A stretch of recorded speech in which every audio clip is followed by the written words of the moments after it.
Oke, mungkin di segmen ini kita fokus soal apa yang menjadi persepsi yang muncul di publik ya. Saya mau ke Bang Rey kalau gitu.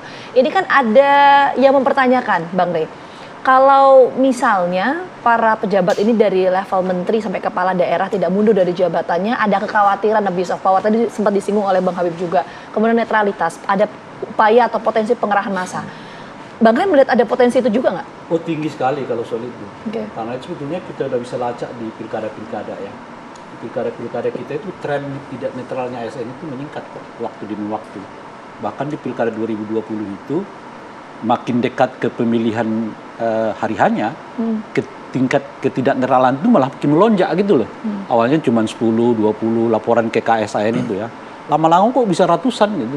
Sehingga jumlahnya jadi ribuan kasus yang masuk ke KSN terkait dengan netralitas ASN gitu. Karena menurut saya ada 3 faktor ya. Faktor pertama tentu bersifat pragmatis ya.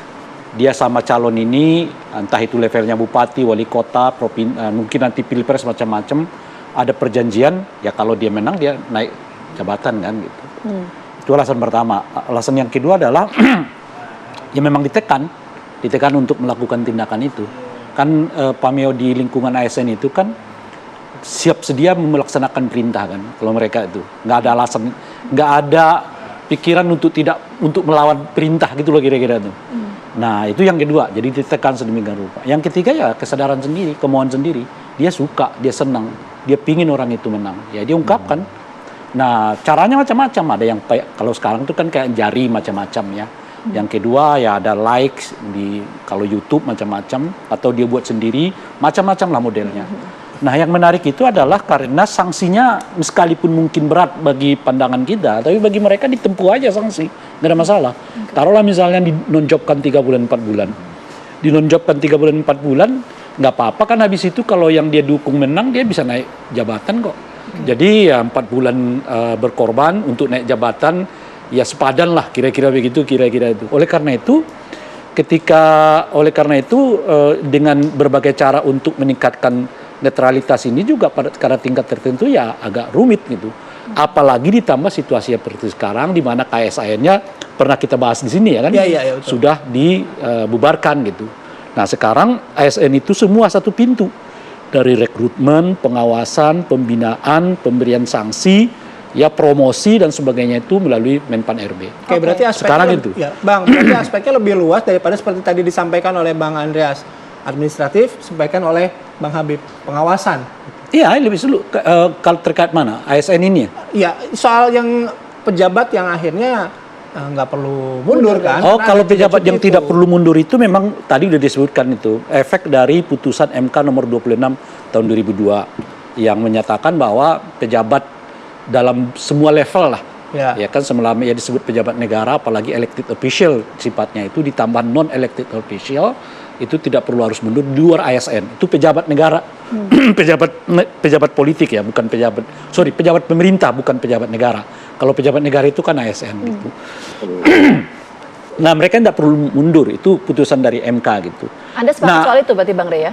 Bukan soal sepakat, memang itu sudah putusannya itu persoalannya kan. Nah persoalan kita itu menurut saya rumitnya itu begini, kan di ketentuan baru yang dibuat oleh Presiden itu hanya 1 hari di masa masa kerja yang boleh cuti ya. dalam seminggu ditambah dengan 2 hari Sabtu Minggu kan di masa hari libur. Jadi umumnya hanya 3 hari tuh mereka kampanye dalam 1 minggu. Efektif nggak untuk kampanye mereka? Asumsinya enggak. Apalagi dia calon presiden, wakil presiden, masa kampanye cuma 3 hari. Sementara orang lain yang tidak jadi pejabat pemerintah, ya kan bisa setiap hari dia kampanye kemana-mana gitu. Nah, oleh karena itu saya menyarankan pribadi lebih baik mundur mereka. Gitu. Semua menteri, semua apapun yang menyatakan terlibat itu kan ada 3 ragam tuh. Pertama adalah dia sebagai calon presiden, wakil presidennya. Yang kedua dia adalah anggota partai politik yang ingin ikut kampanye. Atau yang ketiga tim sukses atau tim kampanye yang didaftarkan ke KPU. Jadi kalau ini semua asumsinya tuh bekerja 24 jam untuk pemenangan. Anda menyarankan mundur pada aspek kampanye yang tidak efektif atau ada karena dua-duanya saya korban. Kalau mereka cuma 3 hari kampanye dalam seminggu, apa efeknya ke publik? Sementara yang lain saingan mereka bisa tiap hari kampanye gitu ya. Itu pertama. Nah, yang kedua, publiknya juga nggak mendapatkan persentuhan dengan dirinya. Padahal kalau kita lihat sekarang ya, kalau berbagai survei itu, tingkat pengenalan dan perasaan dekat dengan calon itu adalah salah satu faktor bagi mereka untuk melakukan pemilihan. Kalau Anda cuma 3 hari datang ke mereka, sementara yang lain 7 hari full, ya Anda bisa rugi gitu loh. Nah, oleh karena itulah menurut saya lebih baik mundur. Ada setidaknya 4 di sini kan. Cak Imin kan beliau wakil ketua DPR kan. Gibran wali kota Solo ya. Kemudian Pak Mahfud Menteri Menko Polhukam, Pak Prabowo Menhan. Saya kira 4-empatnya menurut saya lebih baik mundur supaya lebih optimal untuk menjalankan fungsi mereka melakukan kampanye. Oke, Bang Rey, sebelum saya ke Bang Andreas mungkin singkat saja. Kalau tadi kan soal kampanyenya ya. Nah, apa resiko terbesar ketika para pejabat ini tidak mundur ketika menjadi kontestan dalam Pilpres? Ya, risiko terbesarnya apa? Risiko terbesarnya itu kan satu, beliau tidak bisa optimal melakukan pekerjaan sebagai pejabat negara. Pejabat pemerintah. Oke, selain itu. Yang kedua, ya kekhawatiran menggunakan fasilitas negara.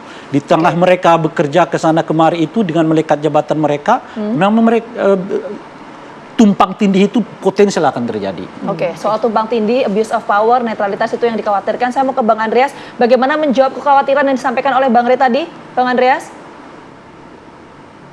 Saya kira betul, artinya apa yang disampaikan oleh Bang Ray itu merupakan kekhawatiran semua lah gitu, dalam arti bahwa ya publik kan mengharapkan, kita semua mengharapkan pelaksanaan pemilu ini berjalan secara netral dan tidak terjadi abuse of power gitu. Tapi kembali pada aturan main ini memang memberikan ruang sebenarnya. Kalau memang mau menjadi calon presiden, wakil presiden, nah bisa mundur, bisa juga tetap gitu. Dalam arti bisa ada tetap dalam jabatan ini. Gitu. Ini aturan yang ada gitu.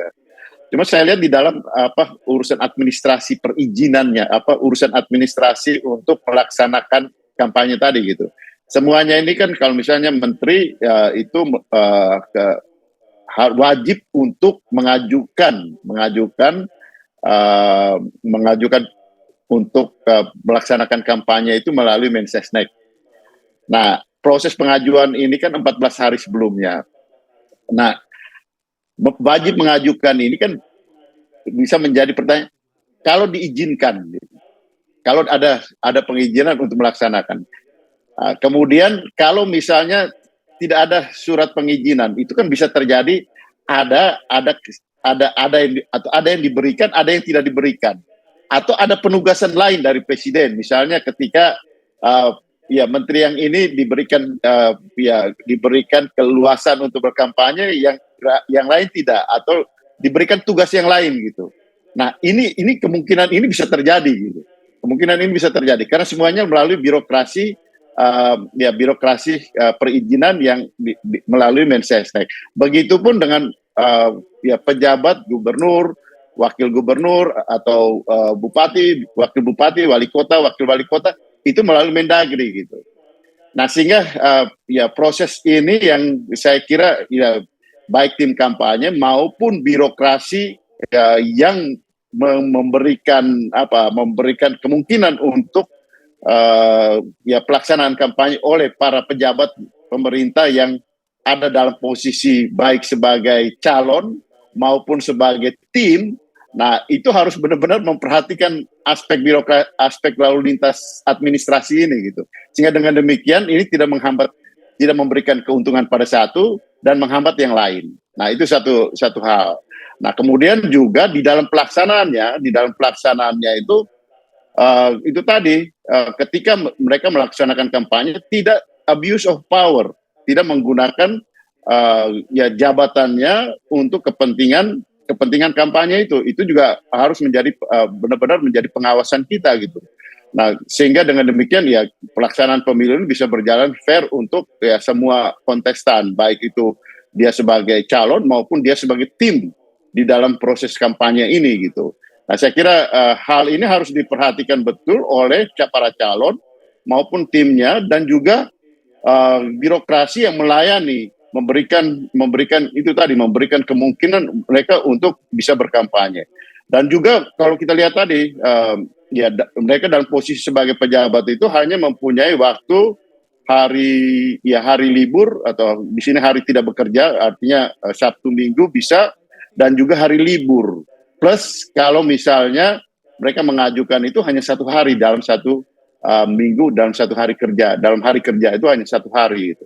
Nah, saya kira keterbatasan dan ruang-ruang yang ada ini benar-benar harus diperhatikan dan ya dimanfaatkan semaksimal mungkin tanpa ada pelanggaran. Saya kira poinnya di situ.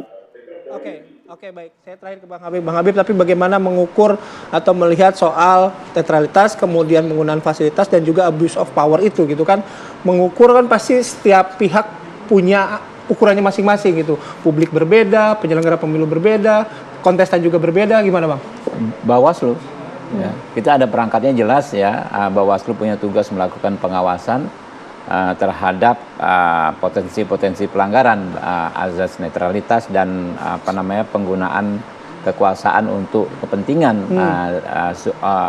subjektif si calon ini gitu loh. Jadi kita dukung Bawaslu memaksimalkan perannya. Makanya sih saya saran termasuk dalam acara seperti ini ya, biar lengkap dihadirkan juga Bawaslu gitu kan ya. Karena memang sekarang ini kita penuh subjektivisme masing-masing. Ya. Tentu kalau Anda tanya ke saya pasti katakan tidak akan ada yang namanya abuse of power dilakukan oleh kubu kami. Ya. Tapi kan itu subjektif. Nah, kita perlu yang objektif melaksanakan tugasnya dan sudah detail sebetulnya ya bahwa KPU itu membuat PKPU, peraturan KPU. Okay. Bawaslu juga membuat Perbawaslu yang merupakan detailing dari undang-undang ya, dari peraturan pemerintah juga. Jadi aturannya ada, penegak hukumnya ada. Nah, kita serahkan dan juga jangan lupa masyarakat. Ya, masyarakat ini benar-benar bisa berpartisipasi. Ada kata Gus Muhaimin itu kan kalau ada kecurangan kita foto, kita viralkan, Kita laporkan sorakin gitu ya. ke ini. Nah, ini saya sepakat gitu loh. Itu yang harus kita lakukan bersama-sama. Oke, baik. Terima kasih Bang Habib, Bang Rey terima kasih. Bang Andreas juga terima kasih atas waktunya sudah bergabung bersama kami di Apa Kabar Indonesia pagi kali ini.